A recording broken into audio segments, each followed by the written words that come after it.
Tyson will get into a ring for perhaps the most important fight of his life. Tonight, we'll look at the past, the present, and the future of one of the most compelling and enigmatic athletes of all time, Iron Mike Tyson. And when you lose, it hurts. If you lost your first fight for $10,000 or if you lost a fight for $20 million, the idea of losing, you know, affects everyone. I remember after the fight, you weren't even aware that you lost. No, I was pretty much obliviated there. I didn't know what was going on. Is it true you asked John Horn, your manager, one of your co-managers, what round did I knock him out in? No, I thought, yeah, of course I thought I knocked him out. But then John said, no, Mike, trust me, you don't know what happened here. Relax. I said, no, I'm okay. And he said, no, Mike, just relax for a minute. Cool, sit down for a minute, and I'll explain to you what happened. And when he told you, how did you feel? What the hell? It'd be another day. I've interviewed you 7, 8 times, and I remember you saying, I lose, I die. Mm-hmm. They'd have to kill me to make me lose in the ring. I remember you telling me. Well, I fight till I can't fight anymore, you know what I mean? If a situation like that happens, you get hurt, but I'm a strong believer.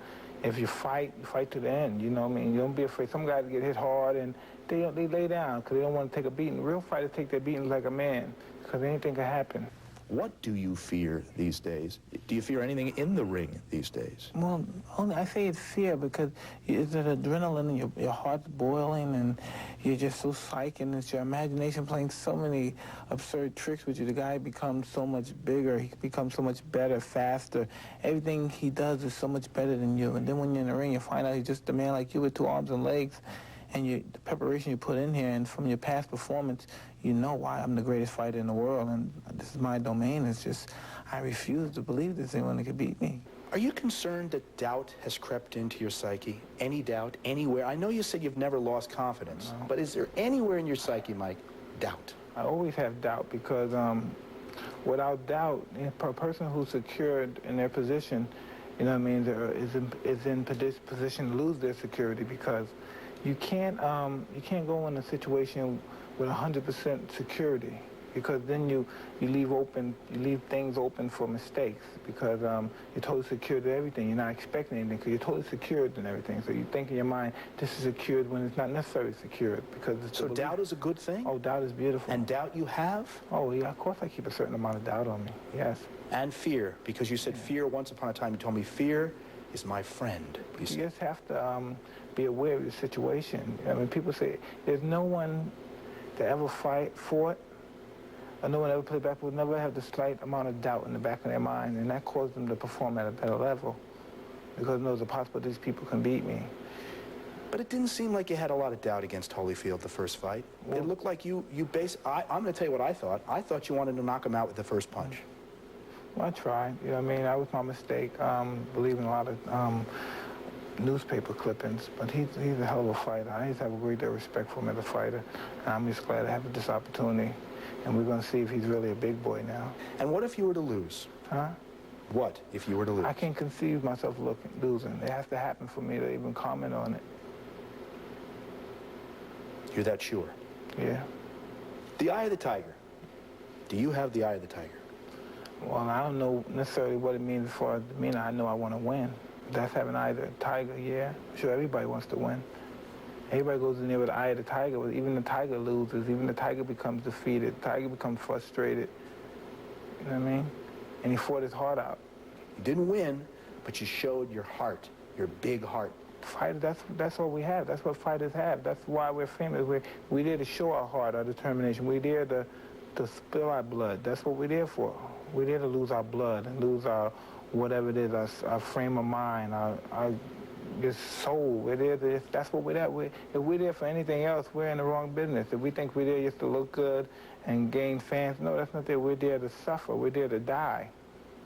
You said you've never before believed that he was the fighter, never dreamed that he was the fighter he was, the awesome counterpuncher that he is. How do you counterattack a counterpuncher? Well, I'm going to be pretty pretty up to date next time. I'm not afraid to give, I'm a man. I'm not afraid to give credit where credit is due. But I was just, I never had any idea he could fight as well as he did. Mike Tyson has been jailed or in reform school for part of his young life, including 3 years in a federal prison for rape. Yet 8 years ago, he told us it wasn't likely it would ever happen again. Larry Holmes said in the last year, about a year ago, right before your fight with him, that there was no doubt in his mind that you would return to jail. In the last 6 months, with all of it, the slapping incidents, the late-night brawls, the alleged tirades with Robin, the nasty altercations with TV cameras, do you think you were ever in danger of actually going back to jail? No, not at all. Not at all. How has real life tested you, though, in ways that boxing couldn't?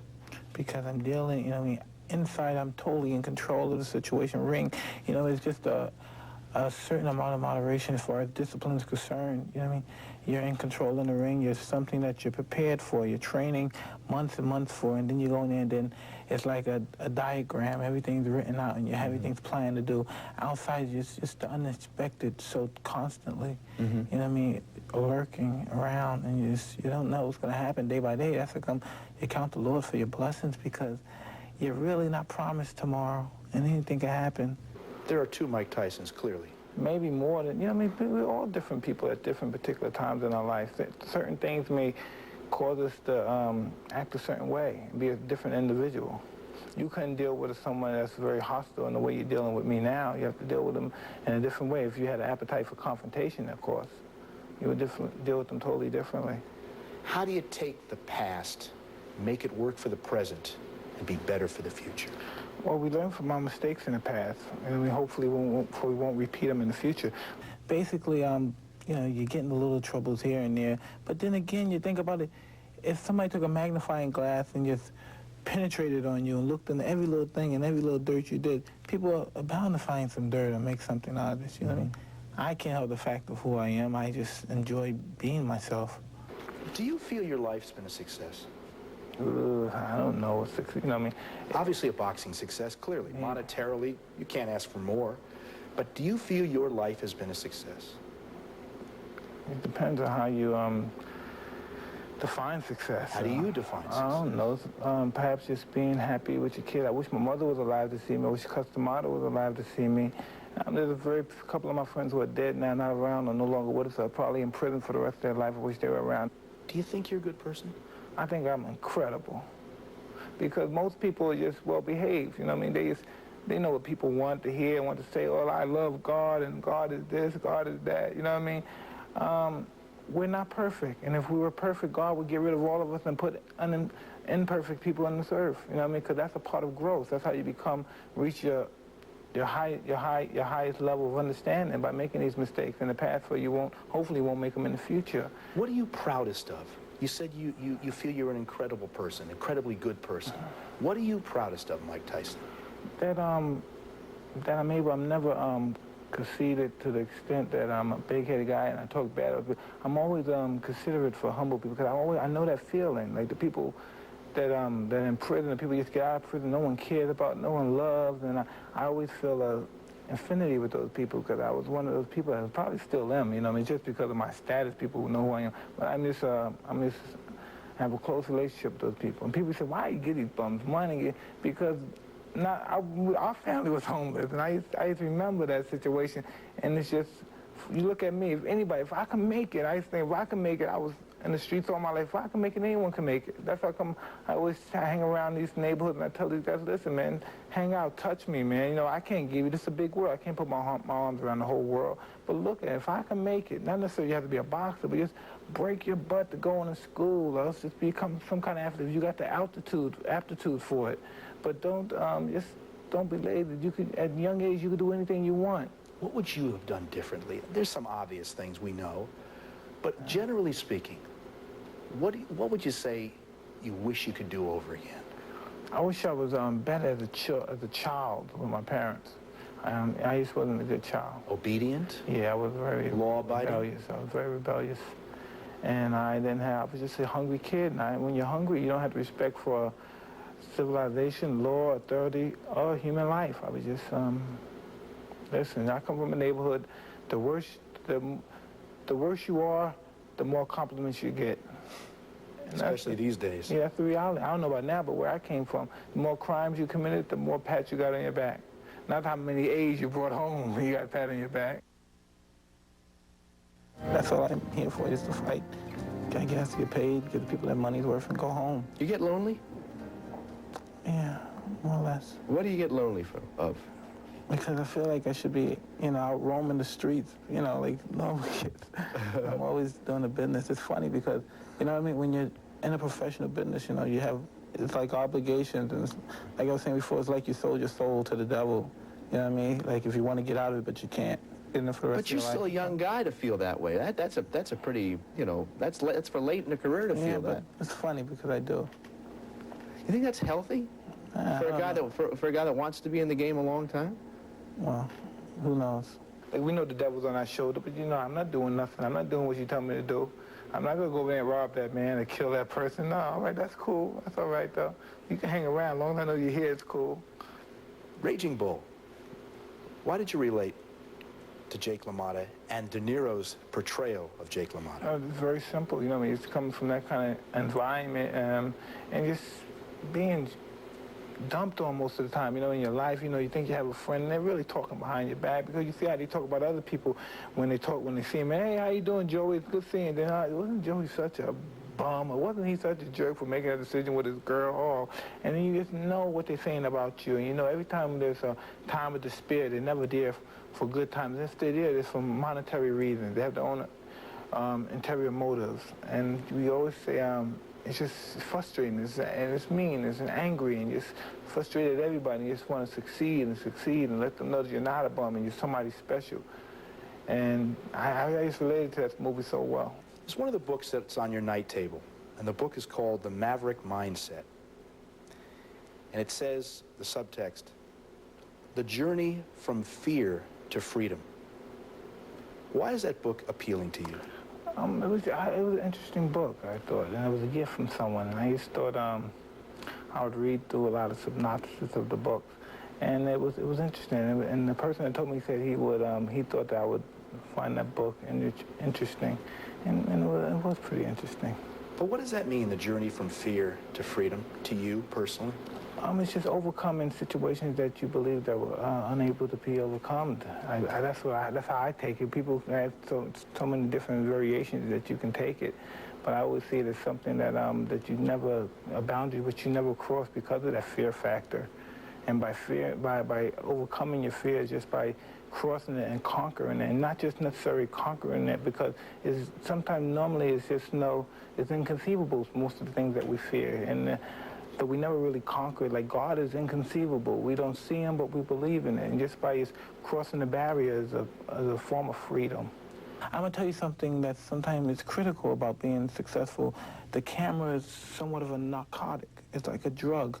Once you see yourself on television, you say, wow, I should have said that. It would have came along a lot better. If I should have looked more on this side, I would have saw a better side of me. It's believe it or not, it's a drug. You know what I mean?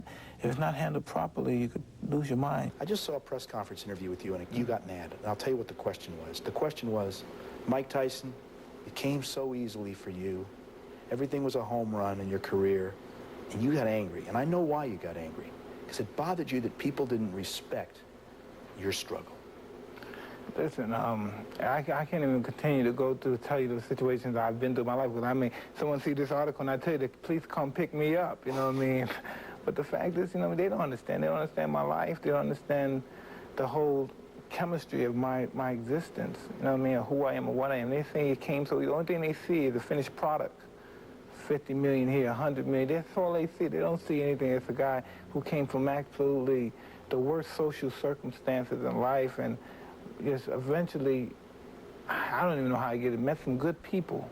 Bobby Stewart, Custom Models, some good people. Jimmy Jacobs. And they had no, listen, I was 12 years old. Can you really think somebody could really see some talent in a 12-year-old? Maybe Cus could have, but I was 12 years old. And this guy put his life involved with a 12-year-old kid that had no good intentions when I first came up there.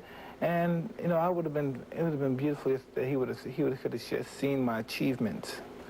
I mean, I'm no fool. I know I've achieved a lot, and I know who I am, and I know I can go around calling shots, and people get me upset, and I can say, well, all right, make a phone call and buy the building and kick people. Well, listen, that's not what I'm about. I'm all about the people. The people are just the humble people, the ordinary people. I'm no big shot. I try not to change this much, where it's very difficult to. But the people that were my friends before, they're still my friends. And the people, like I said, I didn't like before, I still don't like them. Nothing's changed. What would you like people who are cynical or skeptical of you know about you? I know maybe it's not important what they know, but what would you wish they could know about you? I wish they could know if they're not smart enough to be my friend, them. It's just the truth. Not much is really known about Mike Tyson away from the ring. We know he's had a tragic life, that he lost his mother, his sister, his guardian, and his first manager. We know he grew up on the mean streets of Brownsville, New York. But little, if anything, is known of Mike Tyson, the person. We tried to find out. But in my mind, I don't need anyone anyway. You know what I mean? Regardless of how egotistical that may sound, I really believe that. I don't need anybody. I can handle things on my own. Even though sometimes you might have to get the short end of the stick, I basically believe I don't need anybody. What makes your heart light? Yes, watching my daughter say something new, or yes, my daughter Mikey calls me on the phone and says something. I say, what else you got to tell me? I got to go. I got to talk to John. I got to take care of some bills. What else do you got to tell me? Oh, I love you. I love you too. Thank you, Daddy. And I hang, you know, that's cool. I think that's pretty cool. That could get you going for the whole day, couldn't it? Oh, that's something. Do you like being a dad? Yeah, that's pretty awesome. How does it humble you? It's I hate when you have to get up in the morning, you hear the baby crying, and I have to nudge. You sleep with the baby? Huh? You sleep with the No, baby? I don't sleep with the baby. Every now and then we do. Yeah. You know what I mean? But I always nudge your mother and tell her, you gotta take take care of the diapers. What do you want for your children? You know, my children, they have the opportunity to have a good life. They have a good opportunity to have a good life. You know what I mean? Better, more so than I am. I don't know. It's just, I just want to hope that they become good people and they survive their lives. You know what I mean? Because it's just difficult. You know, it's going to be new to me. I never dealt with kids that was in that particular situation. Kids that don't ever have to worry about going to the best schools if they have the proper ingenuity to get there. And it's just, it's different. It's new to me too. I don't know anything about that kind of stuff. Scholastically inclined and all that stuff. It's just, it's so new that you got to make sure your kids get into the best schools. At least before I said, well, send them to public school. But no, they have to go to private schools where they get the best education. You know what I mean? Sometimes. So, you know, it's interesting, Mike. You've become conservative over the years. You've become a guy who's become a fairly suspicious and suspect person about the world around you. And you want to protect your kids from all of that. You know, you have to, because, you know, when you think about when people say, well, I want my kids to grow up like me, we're lucky. I'm lucky. My son may not be lucky to survive what I survived. My daughter may not be lucky to survive. I don't want them to be some radical nuts. You know, I don't want them to say, well, we're going to fight for this cause. I want them to say, yes, sir, no, sir, and just go to school. And I know people say, you weren't like that, but... You weren't like that. I know, but they may not be lucky and be out there in the streets hustling. You know, I'm just so happy that they're in the situation financially, and they got a good, listen, they got a father that cares about them, and they got a mother who's bright and intelligent and knows all the proper way of taking care of children. And what did I have? I had a mother who was alcoholic, and I had the father who was a pimp, a hustler in the streets. You know what I mean? I don't know if that's going to make them a better person than I am, but hopefully from their situation they get a better life than I had. You're not much of a sports fan outside of boxing, are you? No. Why? You don't like the other sports? I haven't been familiar with the other sports that I was in boxing. I've been boxing since I was like 12 years old, so I didn't have enough chance to like, pick around and play sports, because when I used to live in Brooklyn, I never played sports. Remember you told me that once. I'm not an athlete. I'm nothing special. I used to know, I'm not a Mike Tyson. If I was a fight fan, I wouldn't be my fan. You wouldn't be your fan? No, I wouldn't be my fan. Why? I don't know. I wouldn't deal with, I don't know. It's just very difficult to say. I just wouldn't like the way that that whole situation goes as far as my life is concerned, because sometimes I want to say this word without sounding so bizarre. I'm an overwhelming individual sometimes.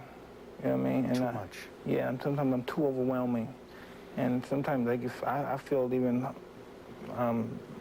back offish for myself sometimes in that way. And that's why sometimes I say, well, it's just sometimes too complicated to deal with that issue. Why? Why?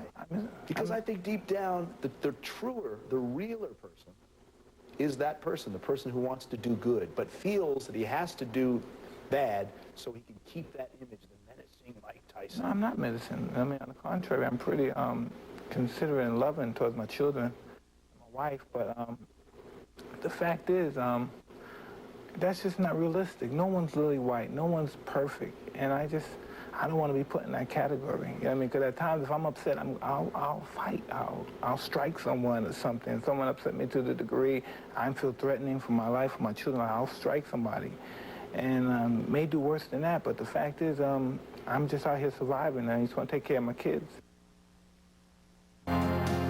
Mike Tyson, a student of boxing and of warriors. He is part of the sport's history and is fascinated by the world's history. Alexander the Great. The baddest cat there is. You know why? The fact is, he was just a boy, and he took over most of the world as it was known.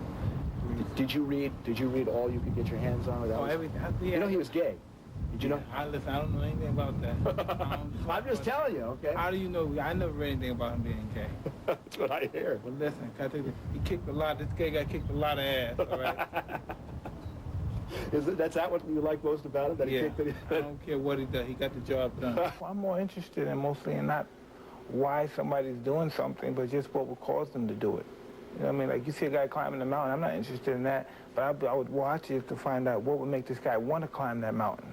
Why? What is the purpose of him climbing this mountain, Mount Everest? Why do you want to climb this? And you know the possibility you can't come back down.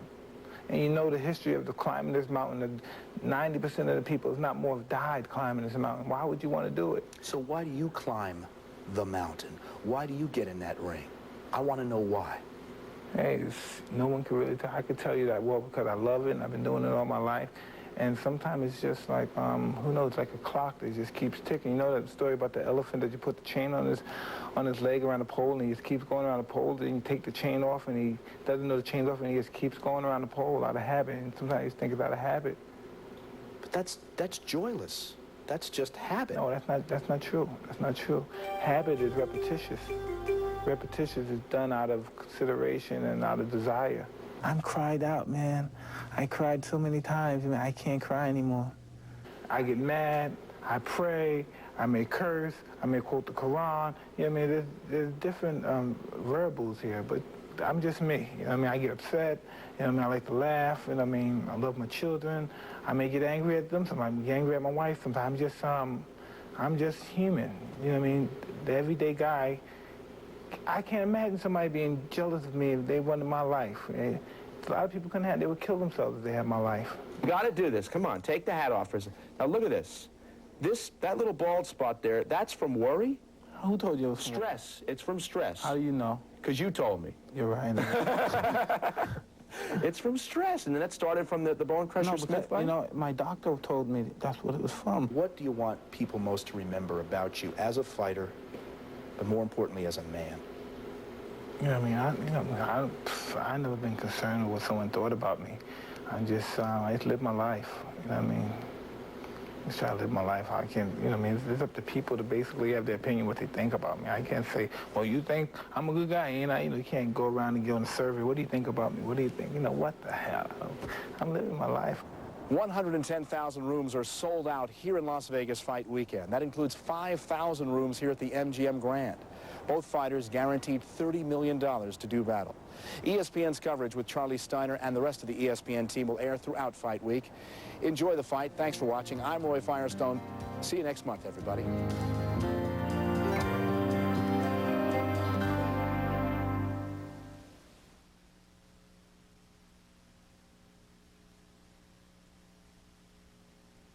Mike Tyson and Evander Holyfield have weighed in physically and verbally for Saturday night's fight. And the only thing that's clear is that Don King outweighs them both, maybe combined. Charlie Steiner, fully clothed, weighs in with our crew in Vegas. In a meeting late Thursday night here in Las Vegas, Team Tyson went before the Nevada State Athletic Commission asking that referee Mitch Halpern, who refereed the very first fight back in November, be removed from refereeing this fight. Reason being, he refereed the first fight. It was an occasionally contentious session headed up by manager John Horn. If you guys just want to go ahead and tell the world, to hell with Mike Tyson, say it. Don't look for reasons to do it. I've been there before. Just tell us, get the hell out, show up at the fight if you want to, do what you want to do. The hearing lasted longer than the Saturday night fight, more than an hour.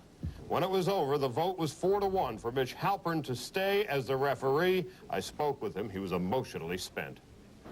I told the athletic commission I would do whatever they wanted to do, but for me to step down means that I wouldn't want to officiate here anymore. For the mere fact is once the fighter starts dictating who's going to officiate the fights, why have an official in the first place? Joined now by John Saraceno and James Buster Douglas. Quite a day this Thursday, John.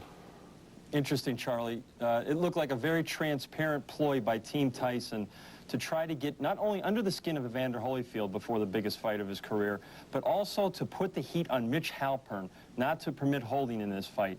Here's a memo to Mike Tyson. Mitch Halpern is not your problem, Mike. Evander Holyfield is. It's really unfortunate that Halpern has suddenly been thrust into the middle of the story and overshadowing the weigh-in today. Mike Tyson weighed in first today at 218 pounds. As you can see, he looked in sensational shape, 4 pounds lighter than what he weighed against Evander Holyfield back on November the 9th.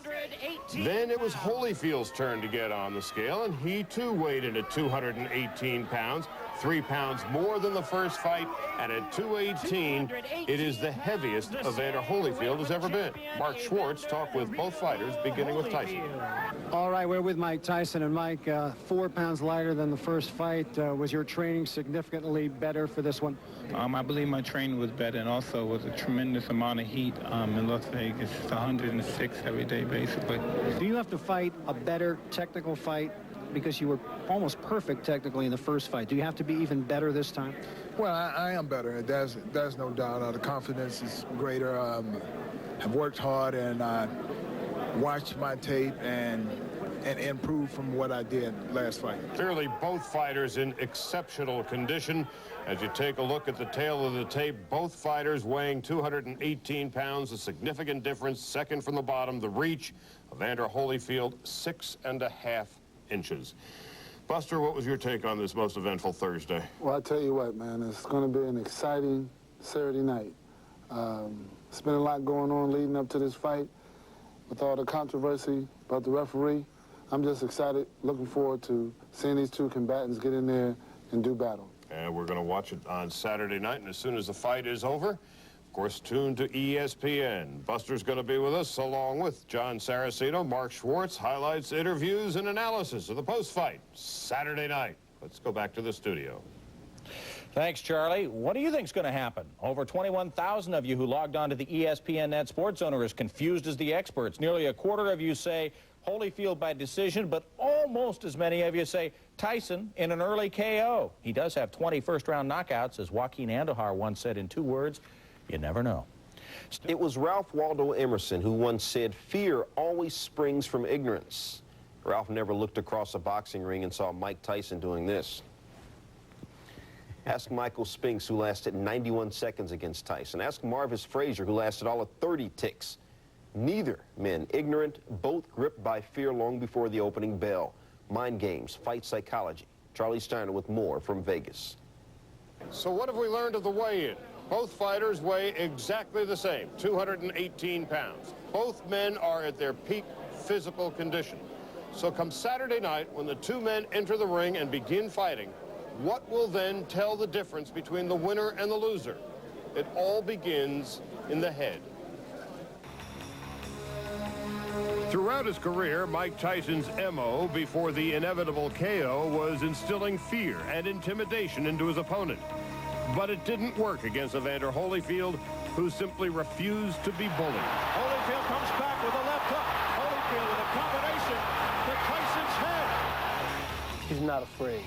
He knows he's going to get hit, so go on and do his job, and if he gets hit, he gets hit, but he got to hit the guy back. I thought maybe the turning point of the fight happened at the very end of the first round. Bell rang, he hit your leg, and you hit him right back.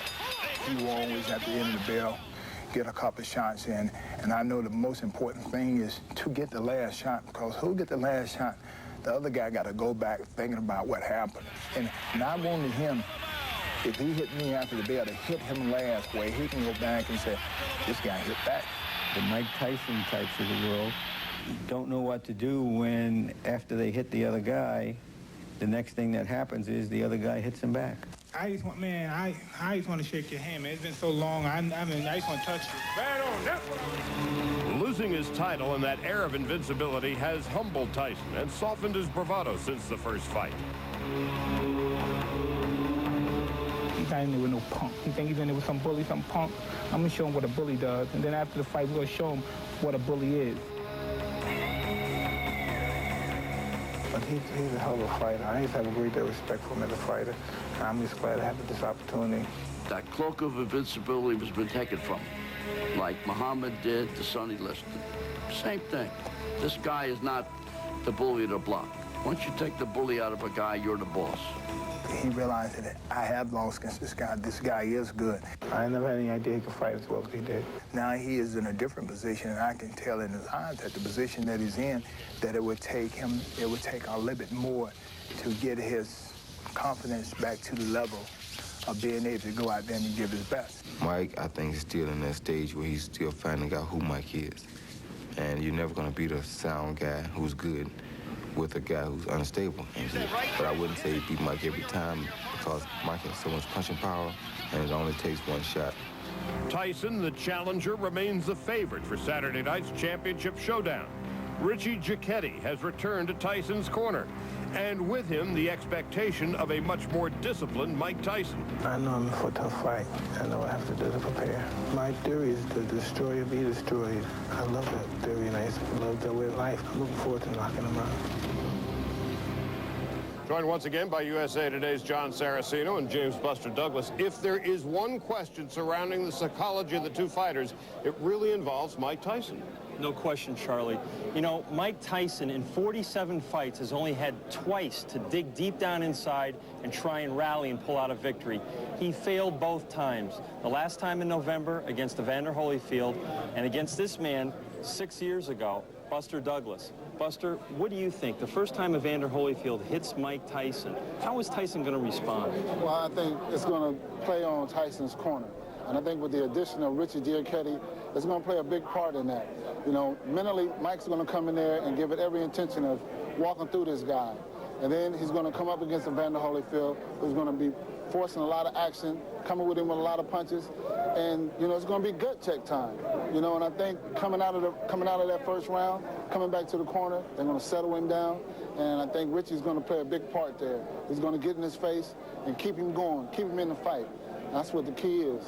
We're going to learn a lot about both men on Saturday night, and that's part of the beauty of this sport. For John Saraceno, Buster Douglas, I'm Charlie Steiner. Post-fight coverage Saturday night, immediately after the fight on SportsCenter.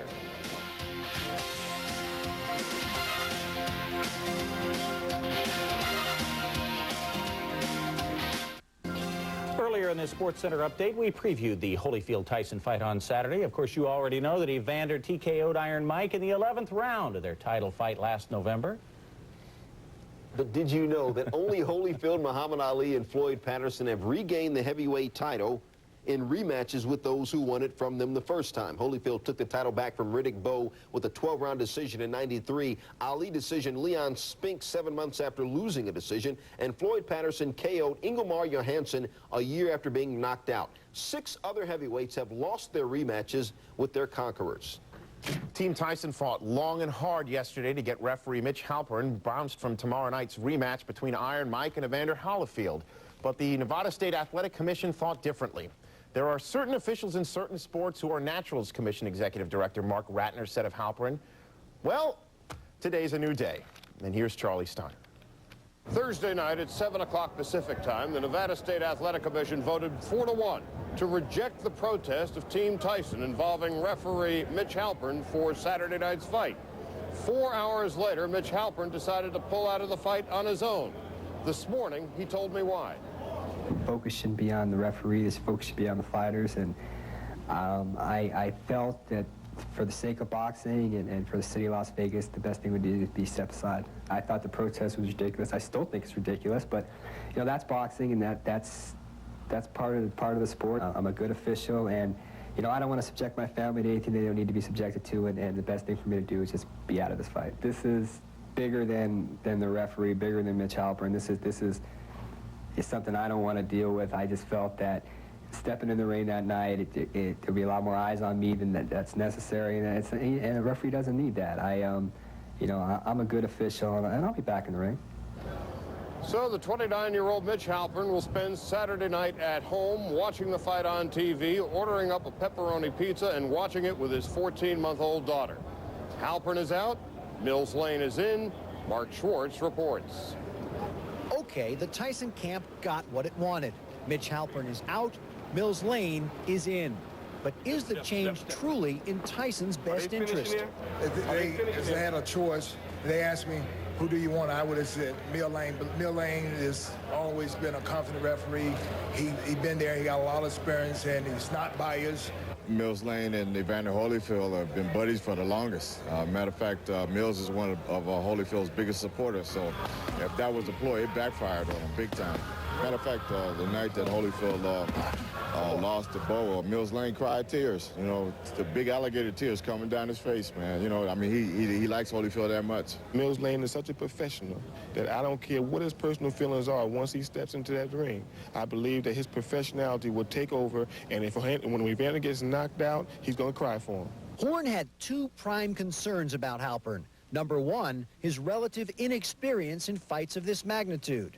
And number two, that the results of the first fight could have clouded Halpern's judgment during the rematch. If this fight would have happened with any other, with the same referee again, there would have been 3 men in that ring from the beginning, and it never should be that way.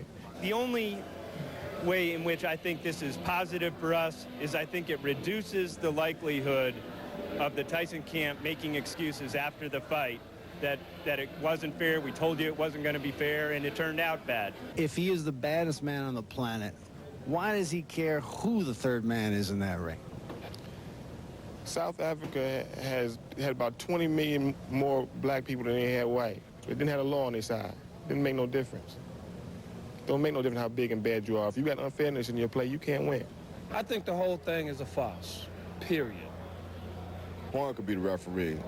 It doesn't matter because Tyson's going to be getting up off the turf. With rhetoric like that, the Holyfield camp could be accused of overconfidence. Yet on Friday morning, just 33 hours before the opening bell, the champ continues his persistent workouts. Meanwhile, Mike Tyson had no plans to be in the ring after Wednesday. Charlie? And Mark, the Halpern affair is finally over, and on Saturday night, Mills Lane will instruct the fighters to let's get it on. How they're going to get it on, we'll discuss at 11 o'clock Eastern Time on SportsCenter when John Saraceno and Buster Douglas, as well as Al Bernstein, will go over the X's and O's. And on Saturday night, immediately after the fight, we will have all the post-fight coverage of Holyfield Tyson 2. For now, I'm Charlie Steiner. Let's go back to SportsCenter.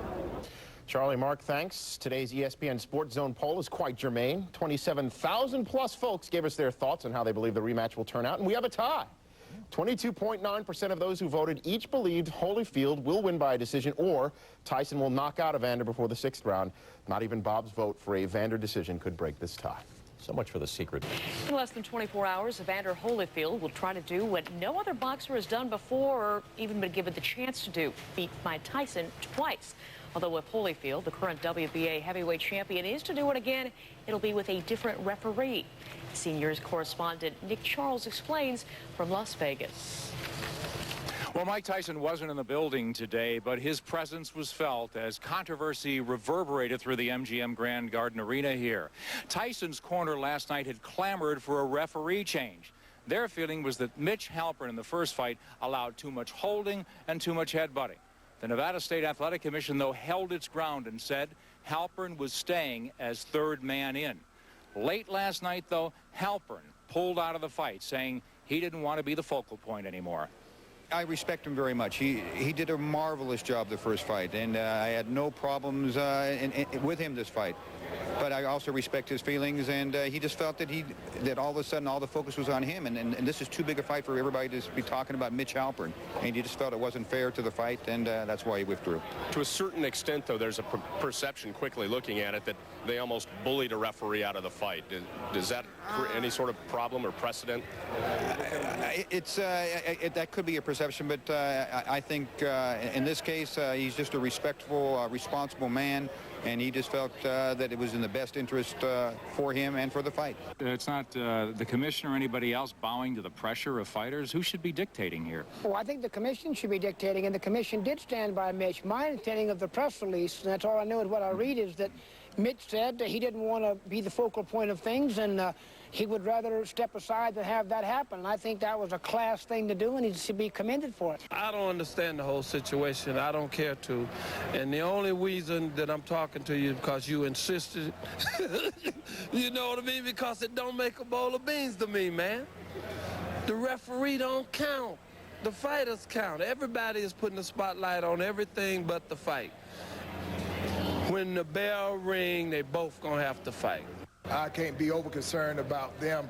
I have a job to do, and if I get distracted by what the referee gonna do and who the referee is, then I take from my game plan. All's well that ends well. I took that from Shakespeare. You know what I mean? And that's really all I can say about that. We don't care who it is. You can bring King Kong in here to referee. We ain't asking about that, and we're not condemnation or trying to hurt anyone. All we saying is that Nevada stood up to be what it's promised to be, a fair state, a fair commission, and thank God for that. We're joined now by fight trainer and CNNSI boxing analyst Emmanuel Stewart. Your read on this switch and Mills Lane for this heavyweight fight, Emmanuel? Well, I think that Mitch Halpern himself just felt that he would have been more of a focal point in the fight. I don't think he felt that comfortable being that way. And in fact, probably for Holyfield's case, it's better because he would have been more, I think, conscientious of being watched and criticized and critiqued by the Tyson camp, and probably would have been, I would figure, more fair towards Tyson's benefit. But in Mills Lane, I think they have a good, strong referee. He was the third man in the ring in the most physical fight that I've ever been involved in, which was the second fight between Riddick Bowe and Evander Holyfield, which you remember had fighting after the bell on about 2 or 3 occasions. Fan man, he flew into the ring. A very brutal physical fight, and Mills never lost control over the fight. He's a stern guy who's a fair guy who doesn't take any crap from anybody, and I think he may be the best guy still that they could get if they didn't have Mitch. He's a wiry welterweight, right? How bad could he be? That's the story right now. Let's go back to Atlanta. All right, thank you, gentlemen. When we say the eyes of the world will be on Las Vegas for Saturday night's fight, we are not kidding. The pay-per-view rematch will be seen in 110 countries. Entire day's doings momentarily, but our main focus until the action ends in Las Vegas is to keep you instantly informed on tonight's title fight. And what do you say we go there right now for a little bit of the flavor just before the rematch between Evander Holyfield and Mike Tyson, and soaking up all that atmosphere and anchoring our coverage at the same time, Charlie Steiner. We are probably somewhere between a half hour and 45 minutes before the main event finally gets underway at the MGM Grand Garden. Mike Tyson and Evander Holyfield, the rematch. Evander Holyfield was the first to arrive here tonight at about 10 minutes to 6 Pacific time.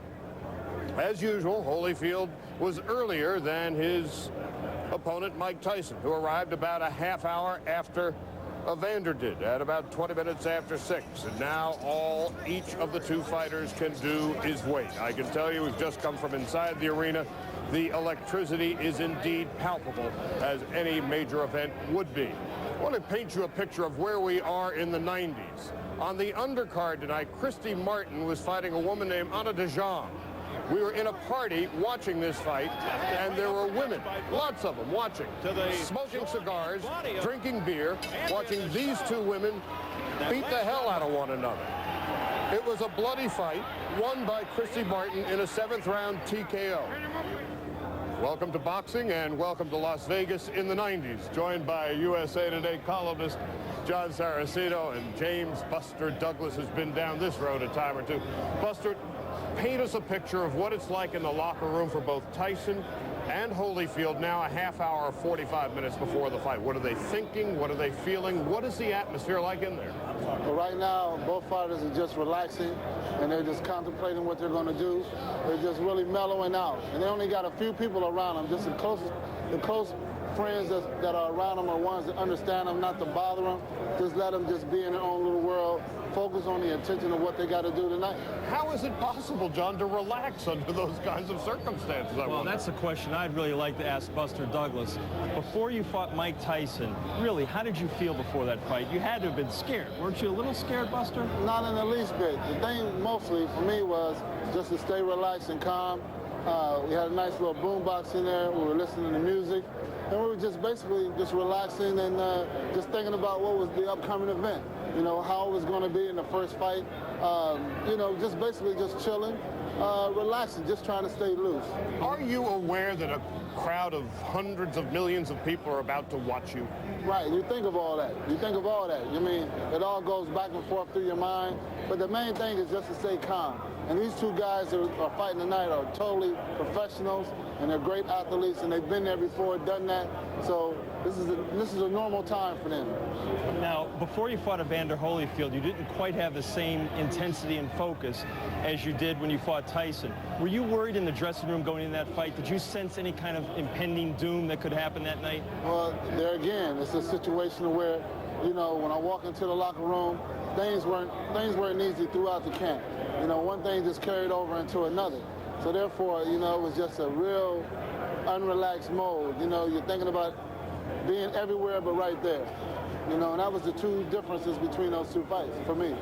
And so we are now, I would guess, between a half hour and 45 minutes away from the start of the Holyfield-Tyson rematch. As soon as the fight begins, of course, we'll provide round-by-round scoring for you on SportsCenter. As soon as the fight is over, of course, we will have all the post-fight analysis, highlights, and interviews. So sit back and enjoy the evening. And we throw it back to the studio now. Welcome back to SportsCenter. Well, now all the preliminaries are over with. So for the latest on the latest developments for the Holyfield-Tyson bout, let's go back to Las Vegas now and Charlie Steiner. Charlie? All right, Gary, so that means Tyson and Holyfield will enter the ring probably within the next 15 to 20 minutes, and then the fight is on. In the final undercard fight of the night, Julio Cesar Chavez won his 100th career fight, beating a fellow named Larry LaCourciere. It was a lopsided decision. It was a non-title fight, primarily because neither guy had a title. So now we get to the main event. James Buster Douglas, as we begin to watch this fight tonight, what will be the first sign for you that the fight is either going in Tyson's direction or Holyfield's direction? Well, Charlie, I would have to say it'll be the opening round. You know, just how the champion, Holyfield, comes out and handles himself. If he comes out poised or if he comes out too fast and tries to mix it up with Mike, you know, then I think it'll be in Mike's favor. If he comes out trying to just blow Mike out of the water early in the fight, I think the longer that he waits and just picks his shots, you know, gives himself a couple rounds, you know, it'll be better for Holyfield. John, what do you think? Well, I agree with Buster, who's to disagree with the former heavyweight champion of the world. Beyond that, Mike Tyson can't merely charge straight in at Evander Holyfield. He's got to be a little cuter in this fight, not rush in and punch from the side on angles. Evander Holyfield, he's got to smother that early charge from the champion and hope to weather that storm, get Tyson into those later rounds, and that favors a more skilled boxer. And, of course, it will be interesting to see if Tyson has any jab and any head movement. Those are the sure signs that we'll be looking for early on in the fight. As soon as the fight is over, all the highlights, interviews, and analysis. And we'll see you a little bit later on. Gary?